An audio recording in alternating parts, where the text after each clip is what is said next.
Good afternoon. Thank you very much for joining us this afternoon. The purpose of the briefing, as you know, is to provide you some information concerning the Navy's report on its use of Vieques in Puerto Rico. With us this afternoon are the Secretary of the Navy, the Honorable Richard Danzig, Vice Admiral William Fallon, who is the Commander of the U.S. Second Fleet, and Lieutenant General Peter Pace, Commander of the Marine Forces, the Atlantic Fleet. Secretary Danzig will first have a statement for you. He will then introduce Admiral Fallon and General Pace, who will talk about some of their findings, and they will also discuss the process that they undertook in the preparation of their report. All three gentlemen would then be delighted to take any questions from you that you may have. We have copies of the report, the study that Admiral Fallon and General Pace undertook, also copies of a letter that the Secretary has written to Mr. Rush, the head of the defense panel undertaking the review of Vieques. We have those ready for you, along with a copy of our press release. And following the briefing, we will have some several individuals ready to answer any additional specific questions that you may have. Mr. Secretary.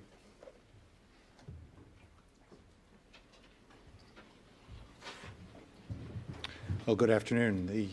The event that caused us to come together this afternoon was a very regrettable one, the death of David Sanas, a Navy employee, on the live fire range in Vieques on April 19th. This, in turn, has caused the governor of Puerto Rico to assemble a commission, and both the governor and that commission have asked that the Navy cease operations in Vieques and leave the island. I've talked with the governor several times about this and reviewed the commission report. As Secretary of the Navy, my first responsibility is to ask what are the implications for national security of such a proposal, and then to turn as well to the question of what are the implications for the people of Vieques of the national security requirements, and how can we best reconcile these two. Today we're going to talk principally about the national security requirement with respect to Vieques. And I, as Secretary of the Navy, first addressed this by asking the Chief of Naval Operations and the Commandant of the Marine Corps to identify an Admiral and a General, Admiral Bill Fallon, General Pete Pace, who would engage in a careful and, from my standpoint, necessarily dispassionate study of what the national security requirement is for Vieques. And their extensive work is embodied in the report that is now before you, and they will have an opportunity to talk with you, present their views, answer your questions. I wanted to say at the outset, though, that as Secretary of the Navy, I have a particular responsibility, and I read their work with considerable care and talked to them and several other people associated with this, and came to the conclusion very clearly that it is appropriate, indeed necessary, for the Navy to be present in Vieques and to conduct bombing operations there, and to do so with live fire. The situation in Vieques is one that offers very substantial training possibilities that aren't replicable elsewhere. I asked General Pace and Admiral Fallon to look with care at alternatives, and they analyzed some 18 different sites. Then I step back from it and I ask myself, what is it about Vieques that is so particular, of such special value, that in fact we should continue to operate there in light of their analysis of alternative sites? They found those other sites not to be able to do the necessary job. And I concluded, stepping back from it, that there were 5 characteristics in Vieques that made it uniquely valuable, each individually important, and together, like the fingers of a hand, all 5 were necessary to grip the problem of training. The first factor is that Vieques gives us an opportunity to launch aircraft from the sea and to overfly the island where there are realistic targets, and to overfly it at a variety of altitudes without interference from commercial aircraft, because the island is remote enough from commercial air flight patterns to be viable as a training ground. The second characteristic was that the island, in part by virtue of being an island, is immediately adjacent to the sea, and in this case to considerable deep water, which would enable us to do training operations in which we could have gunfire from naval ships onto targets on the island. To this was added a third characteristic, which is that the island affords, by virtue of its beaches and the large amount of acreage that we own on the island, some 22,000 acres in total, the opportunity for Marines to come ashore, and while we are doing aerial bombardment and while we are doing naval surface gunfire, for the Marines to exercise and operate alongside those activities. A fourth characteristic is that Vieques is less than 10 miles from Roosevelt Roads, where we have a very large naval station with several $1 billion of investment. And Roosevelt Roads can support and does support our operations on Vieques. As such, it affords an opportunity for our ships to come in for repair, for reload of supplies, and activities of that sort. I would estimate that a substantial fraction of the population at Roosevelt Roads, the 2,500 civilians we employ there, as well as the military, is in support of our operations in Vieques, and it's a key asset from my standpoint. And fifth, and very significantly, the large size of our holdings in Vieques, as well as the relatively small population, and the fact that that population is at a distance of some 10 miles from where we do the live firing operations, enables us to conduct operations on Vieques safely. Though we had an extremely regrettable accident on the range, it was on the range, and it was of a Navy employee.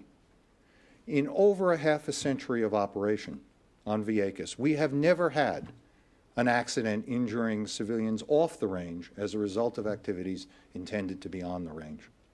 And this is, from my standpoint, an important reassurance. It is sometimes thought or said that we are asking people on Vieques to be exposed to risks that are greater than on the mainland United States. I don't find that to be the case. What I find is that the population on Vieques, at some 10 miles from the live fire area, is actually further away from the live fire area than populations are on ranges that are used by us and the Air Force in, for example, the state of Florida, the state closest to Puerto Rico, where there are instances where we have live fire, both in Eglin and in Pine Castle, where, in fact, the civilian populations are closer. And we cannot, it seems to me, abide by a standard that says, well, in Puerto Rico, this is too close, when in fact we know it to be perfectly safe, and when in fact on the mainland we have just such kinds of operation.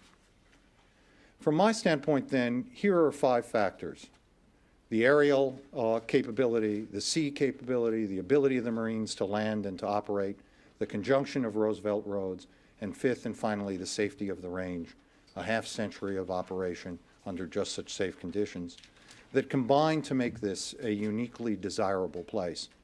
And we can bring together, uniquely on the East Coast of the United States, our operations there and train our battle groups and our amphibious ready groups before they go into situations of danger abroad in a way that is realistic, because it involves live fire, in a way that is effective. And we know from history that that kind of training over the long term saves lives. So from my standpoint, the analysis that Admiral Fallon and General Pace presented is a very compelling one, and I'm forwarding it to the Rush Commission with a cover letter with my personal endorsement. I think that this is not the end of the discussion by any means. What people in Puerto Rico have to say about Vieques is very important. In the long term, we need to make Vieques a circumstance in which the population on that island is better because the Navy is there, better off because the Navy is there, not disadvantaged because the Navy is there. And that calls for us to do everything we can to provide reassurance about safety. It calls for us, in my view, to be more aggressive in releasing land that can be used by the people of Vieques for other purposes. And it calls for us to join in a partnership with the government of Puerto Rico in ways that we can together cause better economic development on Puerto Rico.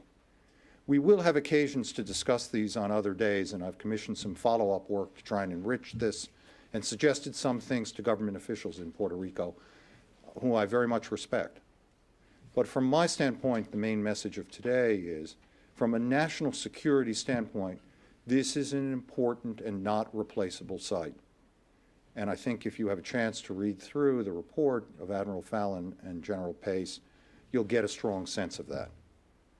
But rather than me say more about it, let me introduce Admiral Fallon and General Pace, and they can speak directly to this, and then the three of us will be happy to take your questions. Bill?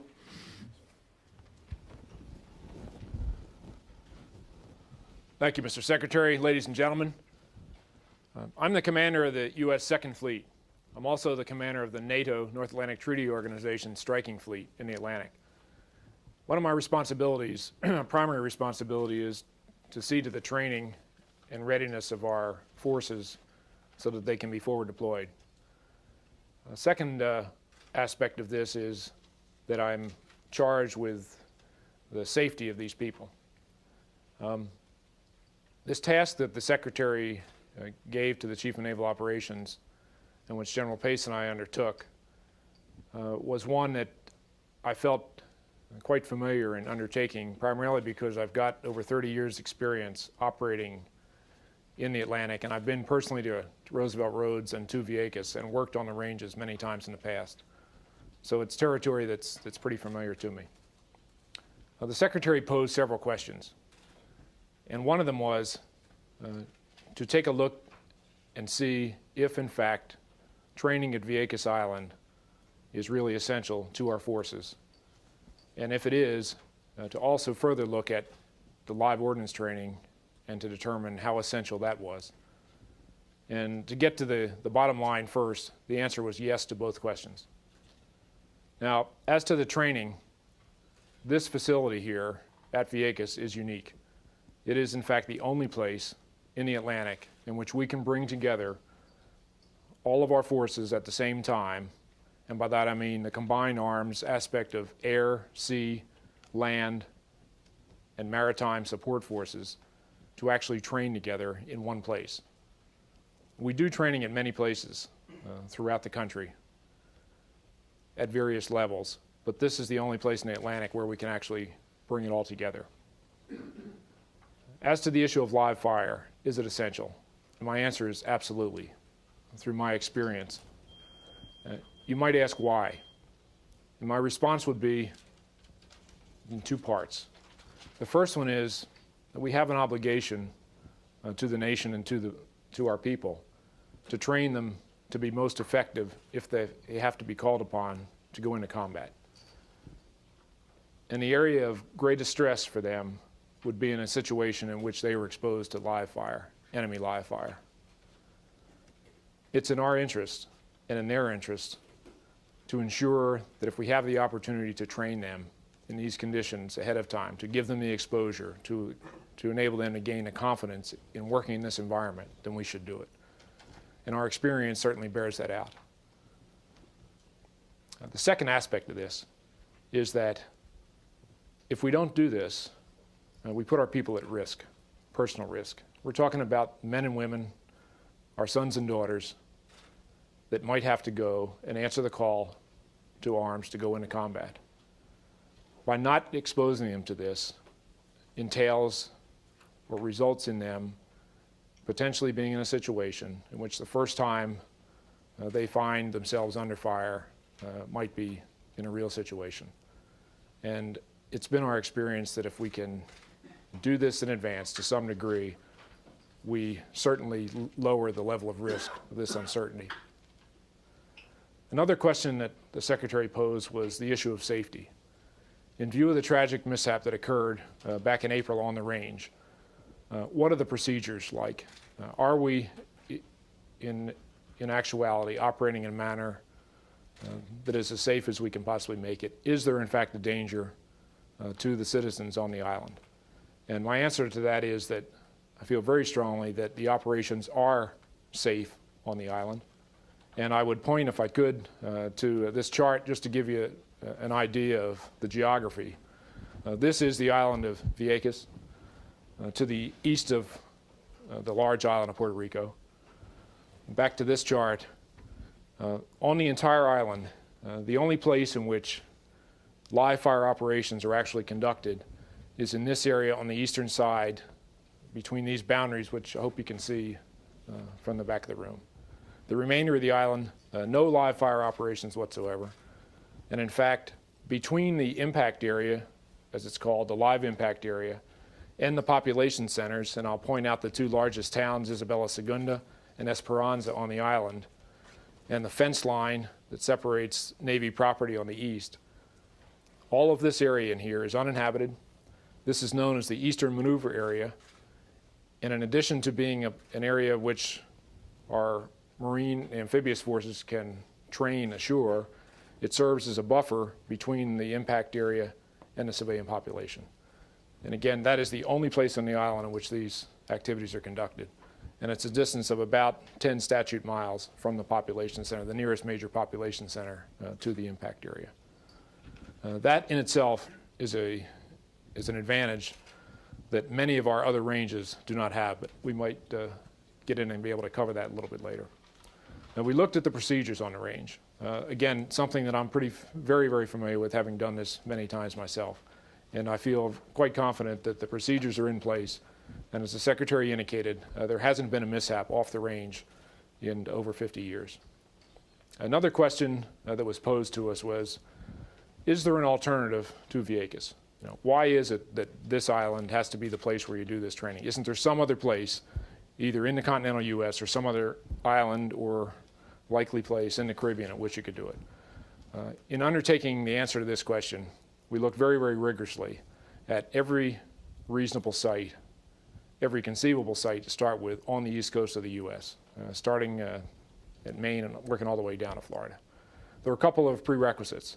We need to have a place because these are naval forces that are as accessible from the sea. And so we kept the search within a couple of 100 miles of the coast, but frankly, I think we've covered just about every place in the East Coast. And what we found was there are many sites at which training is conducted. In fact, there are some sites at which some live ordnance training is also conducted. And in fact, our forces use many of these sites. But there is no other place in the U.S. at which we could actually bring together all of the aspects of training which we conduct in the Puerto Rican op area, and specifically on Vieques. If I could maybe give you an example. We looked at a range in central Florida called the Pine Castle Range. It's located north of Orlando. It's in an area of the Ocala National Forest. There is some live ordnance that's authorized for delivery in this area. And in fact, our Navy and Marine pilots do use it occasionally for training. But it's not suitable for the kind of activities that go on at the range in Vieques. It's too far inland to be supported by naval gunfire support. The airspace around it does not support large air wing strikes, which we have to practice to be able to put our people, give our people the exposure to the combat situations they're going to run across when they go out into the world. The access to the place is very restricted. It also has other problems, lots of population, significantly larger population closer to the impact range there than there is in Vieques, for example, on the order of 10-fold. There are also restrictions due to fires in the forest. There's no marine maneuver area. We can't move Marines ashore, amphibious landings, it's too far inland and so forth. We took every range in the U.S. and went down a lengthy checklist to determine whether it might be suitable in each aspect. And we feel very confident that we've looked at these very closely. What about other places? In the Caribbean, for example.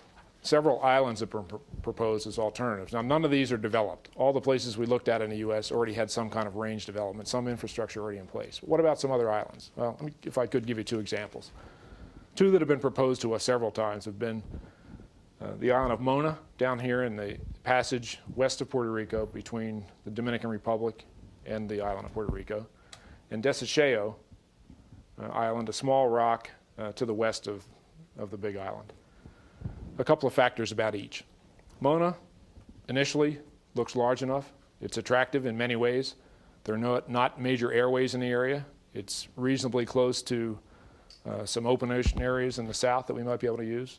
It's a fair distance, over 150 miles, but potentially usable from Rosie Roads, but it has a big problem. It's unpopulated. That was a good factor, but it happens to be the home to several endangered species of wildlife. It's a wildlife refuge. It's a national park. It's home to many, many species of animals and plant life that are on the endangered list. And the geography of the place is large enough, but has some other drawbacks. It also happens to sit right in the middle of the Mona Channel, which is the primary shipping channel, international shipping channel, and it'd be very difficult to close and operate it, to close that channel to traffic and operate in the area. Desecheo, a little bit different. This has been proposed several times in many fora, looked at it very closely. Major drawback here is it's very small. The total size of the island is only about half of the impact area over here, so it's less than 500 acres.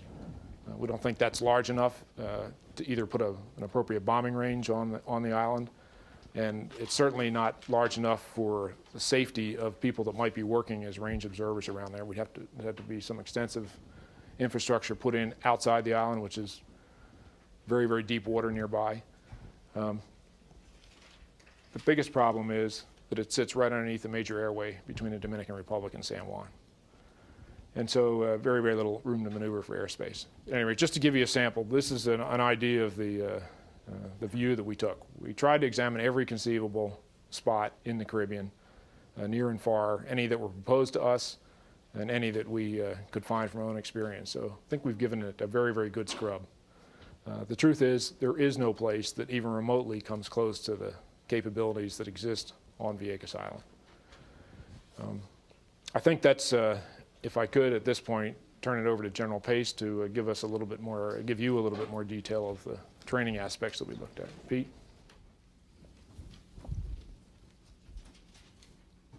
Thank you, Admiral Fallon.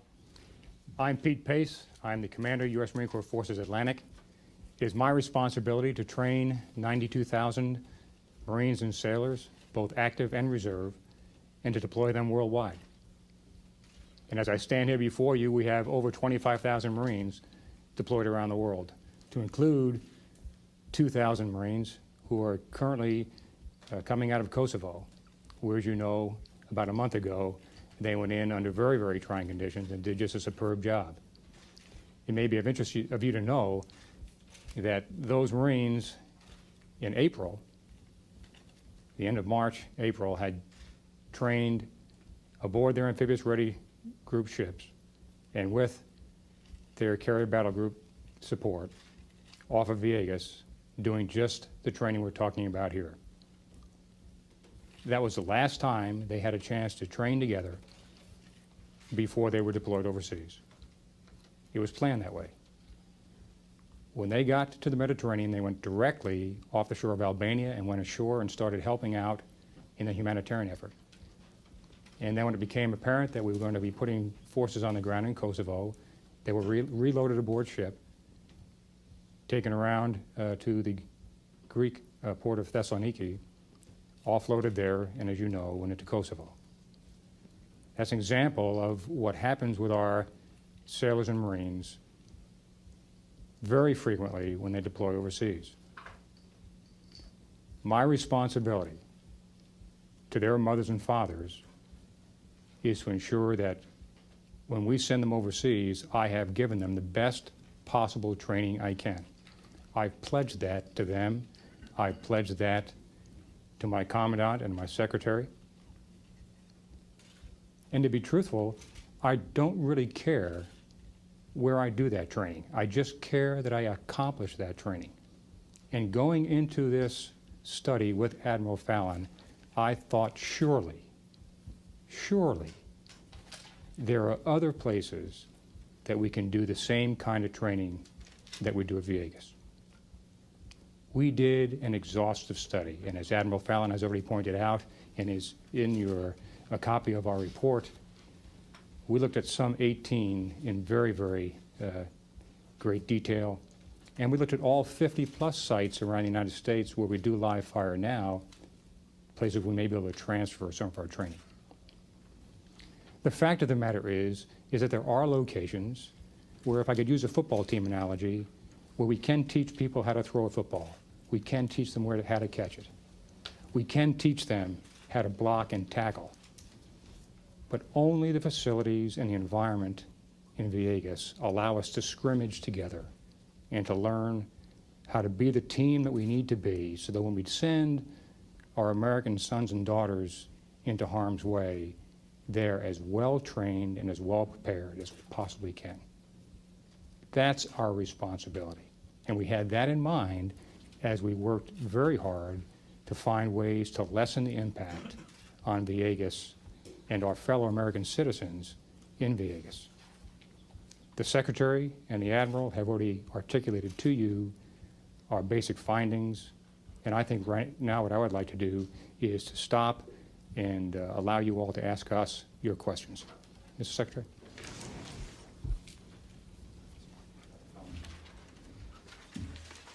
Both General Pace and Admiral Fallon will be appearing before the Rush panel on a week from tomorrow, Friday the 23rd, and that'll be an open public discussion with, I'm sure, further questions, but we very much invite your questions for any of the three of us now. Otto?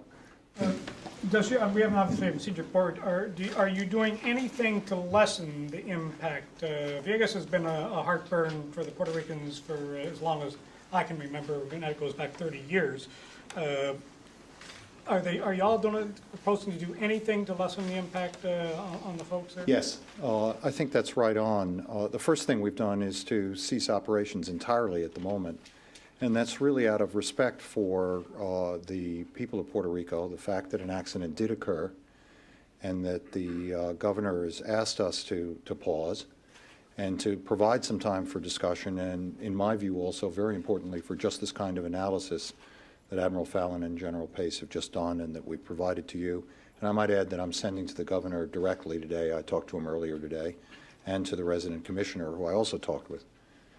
But more broadly, the question you're asking, which is also a question that has been asked in Puerto Rico, seems to me to be very appropriate.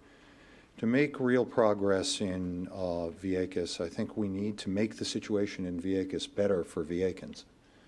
And that means to engage in a robust economic development program. It means to find ways consistent with the national security requirement to limit the magnitude of the firing that we do. We now, in fact, are using the island for fire about 180 days a year. In 1983, when a memorandum of understanding was entered into between the government of Puerto Rico and the Navy, specifically for use of Vieques, we were doing about twice as much firing as we are now doing in terms of the amount. And we have reduced it quite significantly. I think there's some possibility for reducing it further. There's also some possibility for working with the government of Puerto Rico to return land and so forth. So I think there are real opportunities there. I'd like to come to grips with them in the weeks ahead. To do that, we need to find some common ground with the government of Puerto Rico about what it is that we're doing. Dale?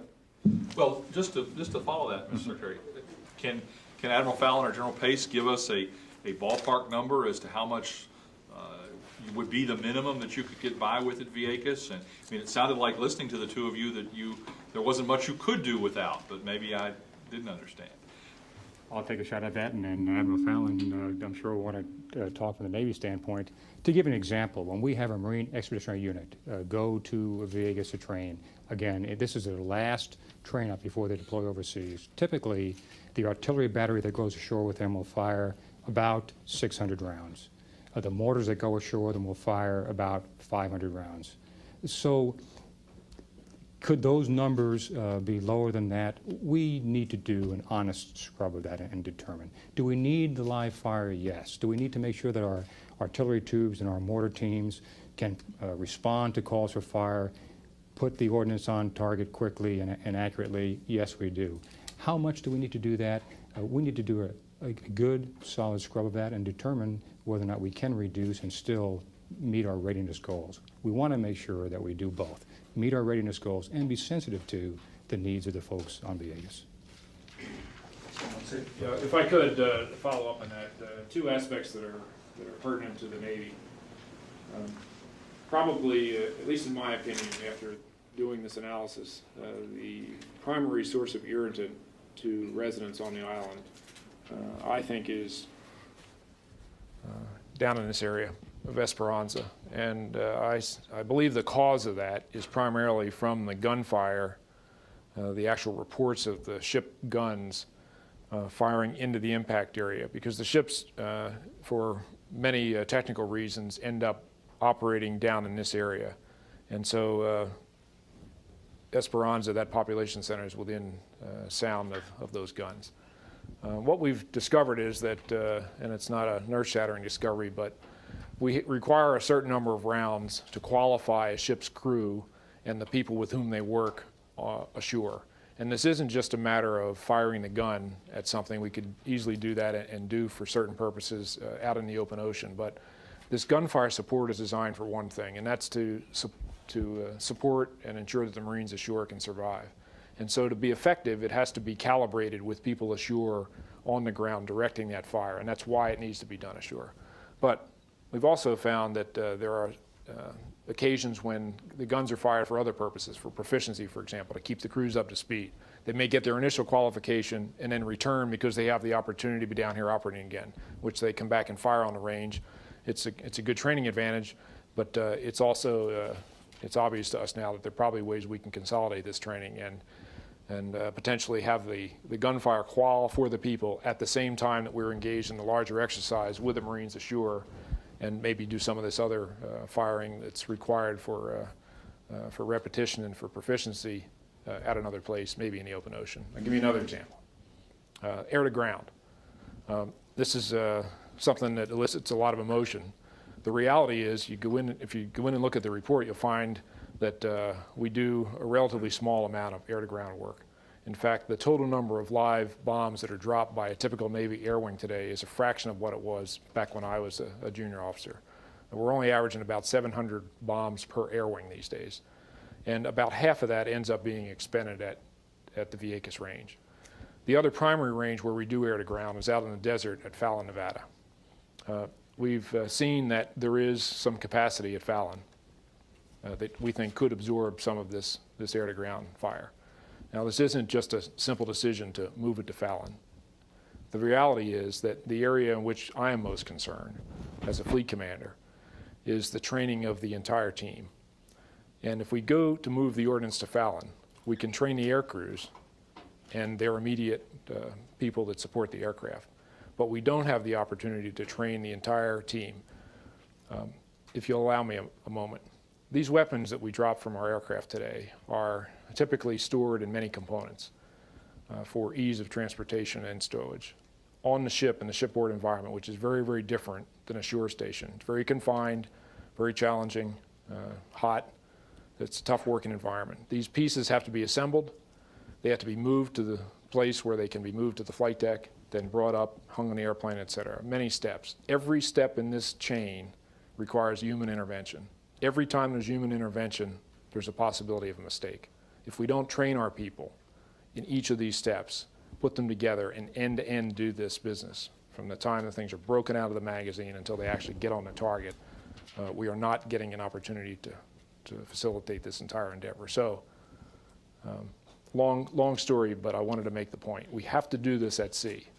And so we're going to have to do something. That's the reason we feel we need to do this training at Vieques. We have to do some of it in the sea environment on the ship. So there is some room to maneuver here, we believe, but we'll still need to do some live fire. Thank you.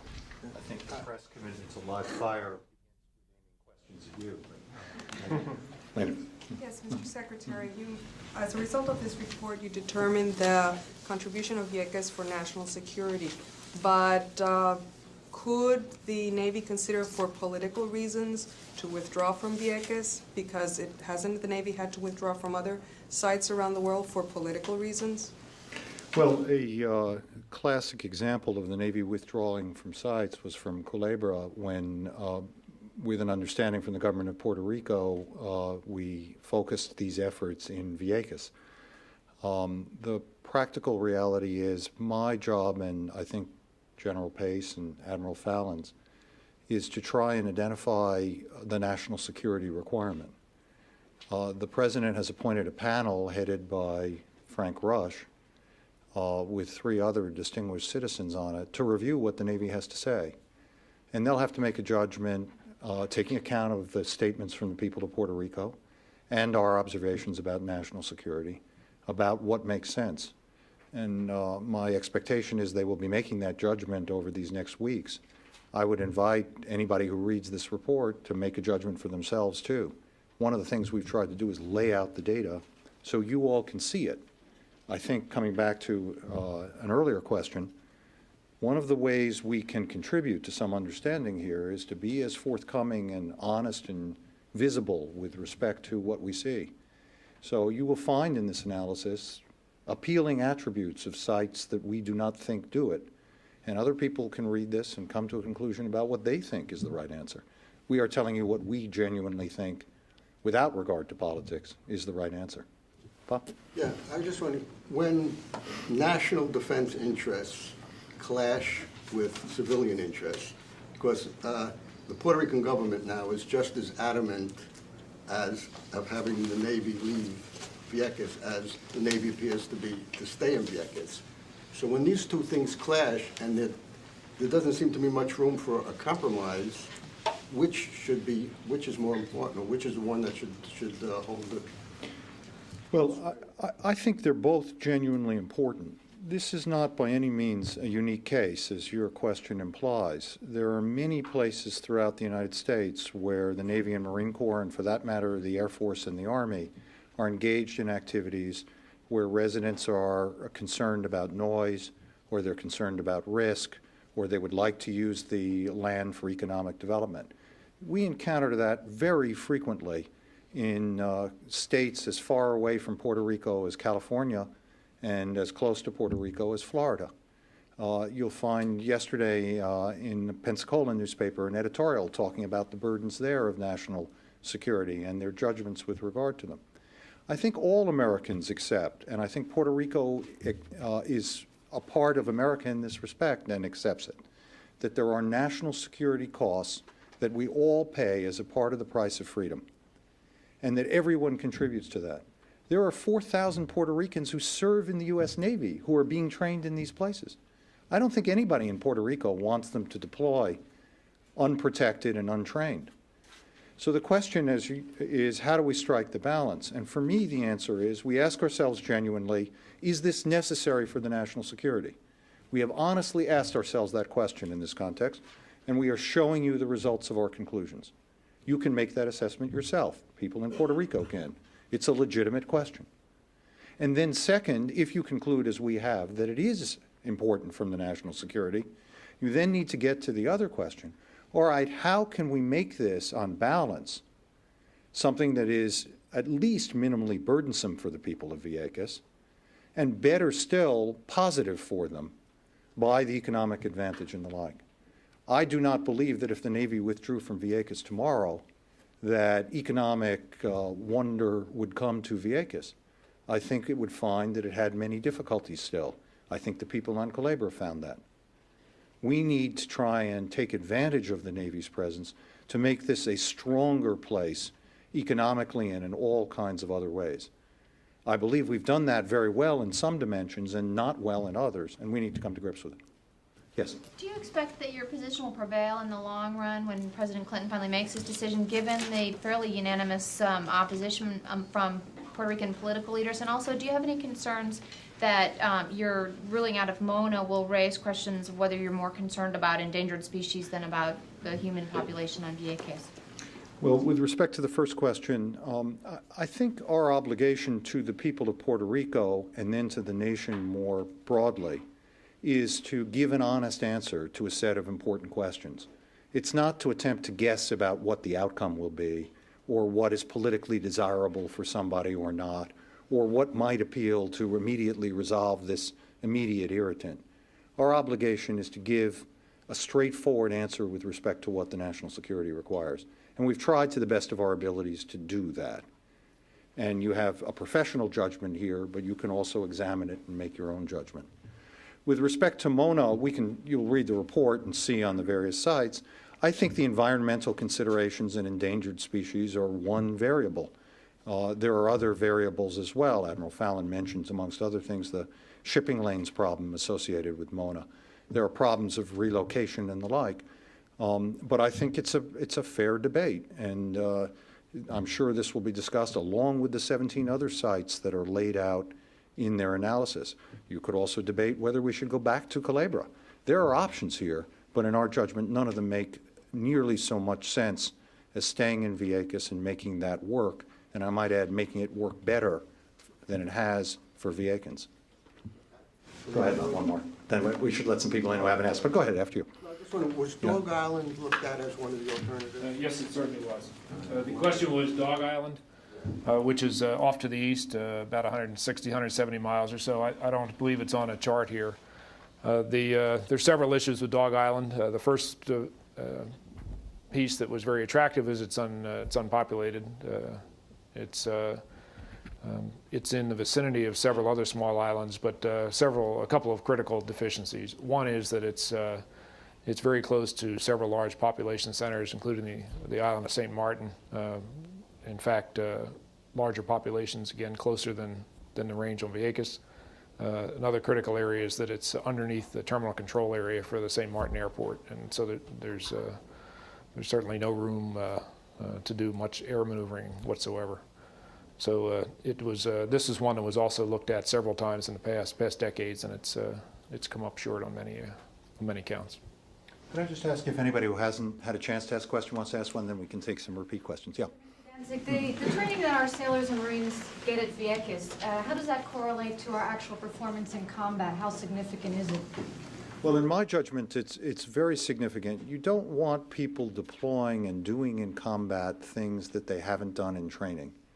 And since we operate as a total group and gain our power from an ability to coordinate the operations of air, sea fire, Marines on the ground, and adjust each piece in response to the activities of the other, I think that's an extremely important thing. And it is something we have not found another site to do except on Vieques. So from my standpoint, it's very important.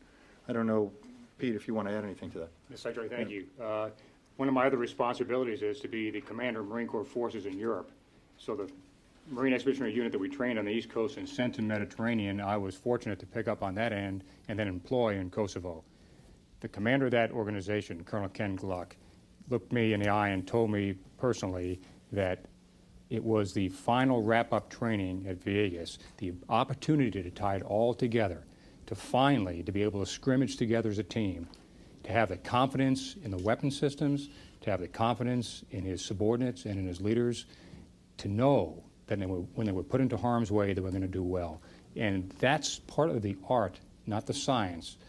It's what's in here, what you believe about your shipmates and their capabilities and your own personal competency to employ the weapon systems you have that make the big difference. So I would tell you, foursquare, absolutely direct correlation. Both the two most recently deployed battle groups, the Theodore Roosevelt group, which is still deployed in the Mediterranean, in fact, they're on their way to the Persian Gulf today, and the Enterprise battle group, both commanders made it very clear to me that they considered the training they received and the training just before they left was done at Vieques as absolutely critical to their success. Both of these battle groups deployed. The men and women on these groups were in combat within a matter of days of going. There was no chance to do anything else. The training they got here was the final training, and very, very critical. Yeah. Are the joint task force exercises that begin this weekend off the coast of North Carolina and Virginia, were those originally scheduled for Vieques? Yes, they were. The Joint Task Force exercise is a very, very large operation, and in fact spans the greater part of the Western Atlantic.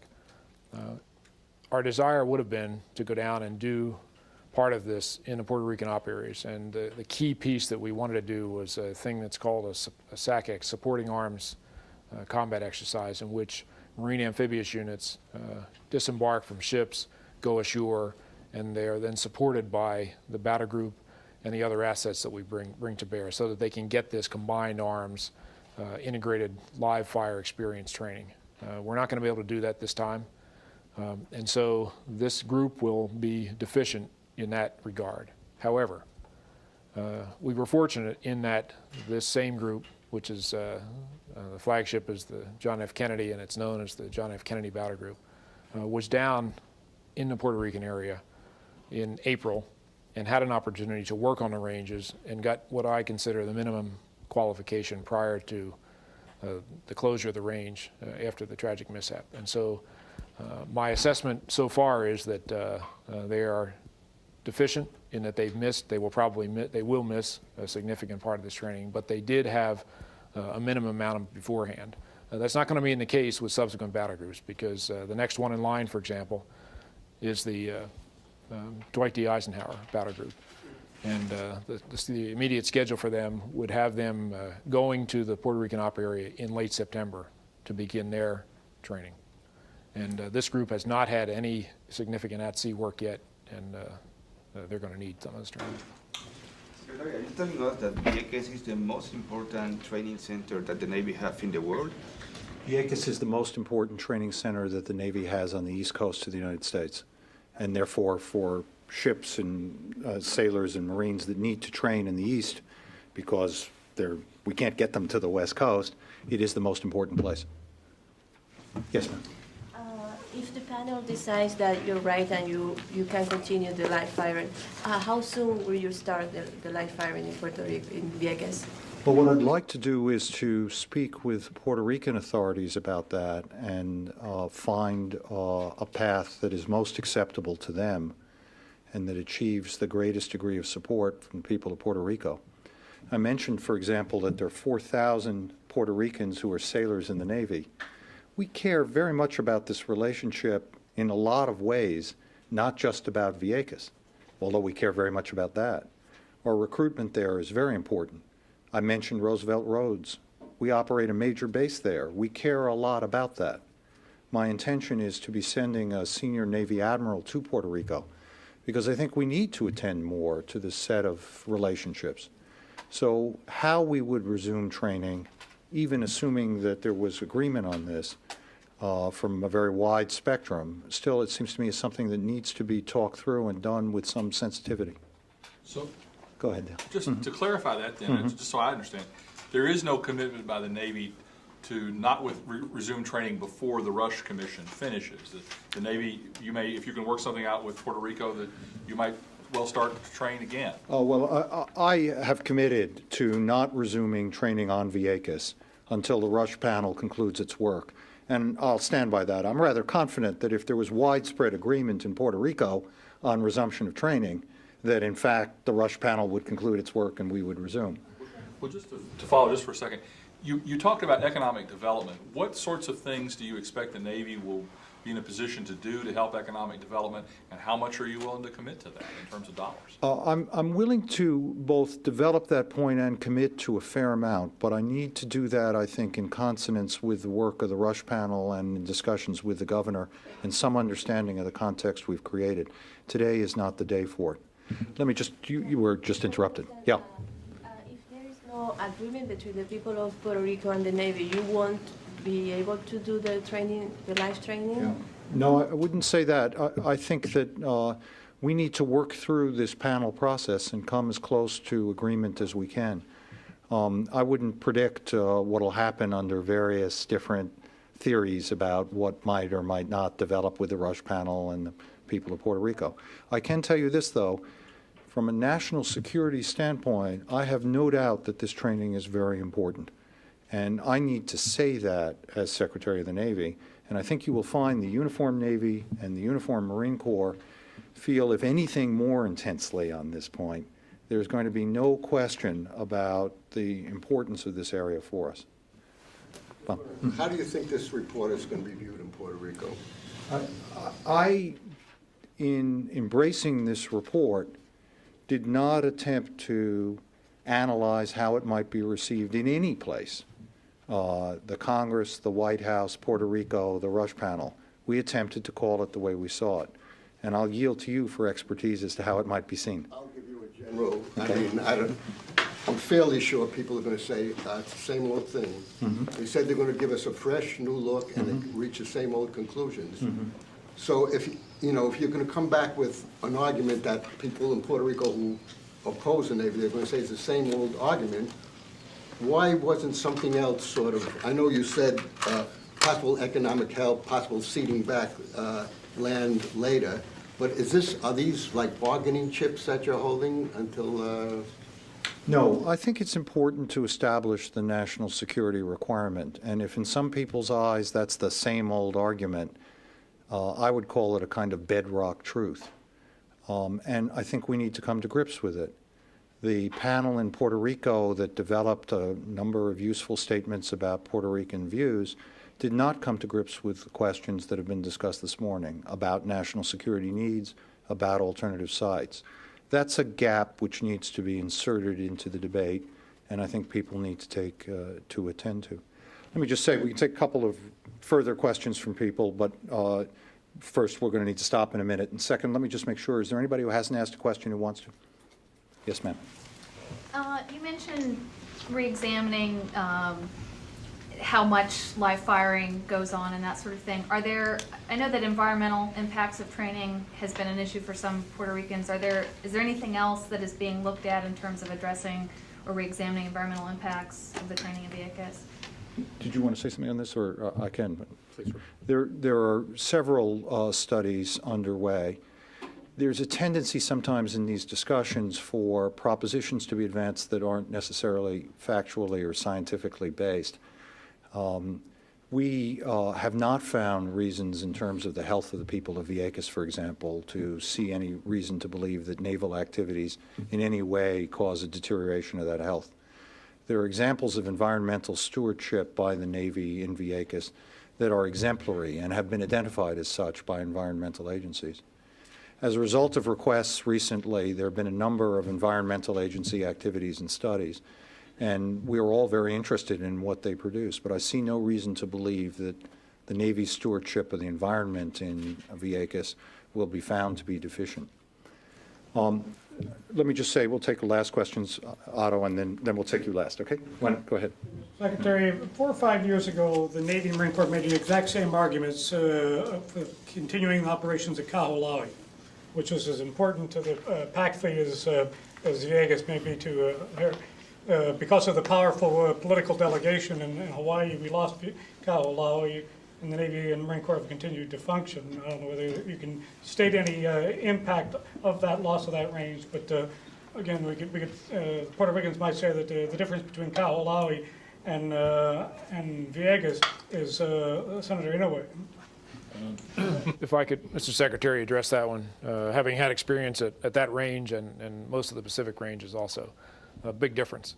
Kahulawi, there's a major fallback. In fact, the reality is that on the West Coast, there is another range on San Clemente Island, which in fact is used today for many of the things that are for which we use Vieques. The West Coast also has an extensive array of particularly air-to-ground ranges that are not accessible to the East Coast. So the bottom line is there was a strong desire to hold on to Kahulawi because it's halfway across the Pacific en route to our operating areas. There are many advantages to having that range there. The fact of the matter is there is another place on the West Coast, that's San Clemente, where much of this is done. There is no option on the East Coast. I mean, again, I have no particular vested interest in Vieques. It's a beautiful island, as we rediscovered again last week when we were down there looking at it. But I can do the training anywhere. I'd like to do the training in the best possible place so that I can ensure that my people are prepared for any eventuality in the best way to minimize their risk.